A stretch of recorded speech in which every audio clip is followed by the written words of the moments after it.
it's Stacey, Teen Services at the Goffstown Public Library. Did you know that we have kits that you can check out? And I have just the kit for you, teens. You're 1 month into school and you're probably feeling a little stressed. So how about this great yoga kit? You can stretch your body, but also calm your mind. It comes complete with meditations, a teen-specific yoga DVD, other things about how to give you good self-talk and calm down from all the stresses in your life. That's not all. There's enough in this kit for yoga materials. Where'd I go? Here I am. That you can work out with a friend or even a family member. 2 yoga mats. So why don't you check this kit out today? Hi everyone, Liz here from Adult Services. Now outside, the leaves are starting to change. It's getting a little bit cooler. We've all broken out our cardigans. And it feels kind of like back to school time, either literally or metaphorically, depending on where you are in life. So I thought that this would be the perfect time to talk about a really fun trend, dark academia. What is dark academia, you ask? Dark academia is tweed. It's carrying a coffee.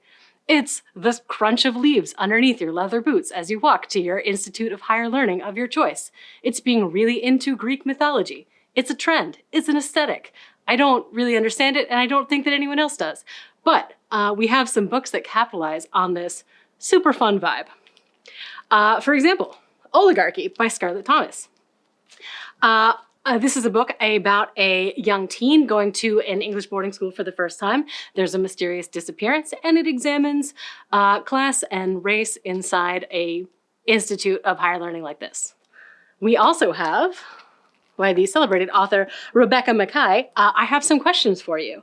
And this one is about an adult who is a true crime podcaster who goes back to the boarding school where she spent 4 years as a teenager to investigate the truth of the terrible thing that really happened when she was there. Sometimes dark academia has a little twist to it. For example, The Ninth House by Leigh Bardugo. So this is Leigh Bardugo's first book for adults that came out a few years ago. And this book features someone going to Yale and getting involved in their secret societies. Now, is there magic, you ask? It's Leigh Bardugo. Of course there's magic. And finally for you, I have A Discovery of Witches. This one takes place at Oxford University, so you know it checks all the boxes. It also involves a witch falling in love with a vampire. All of these books are super fun, perfect for this season, and capitalize on this really fun trend that everyone's jumping on board for.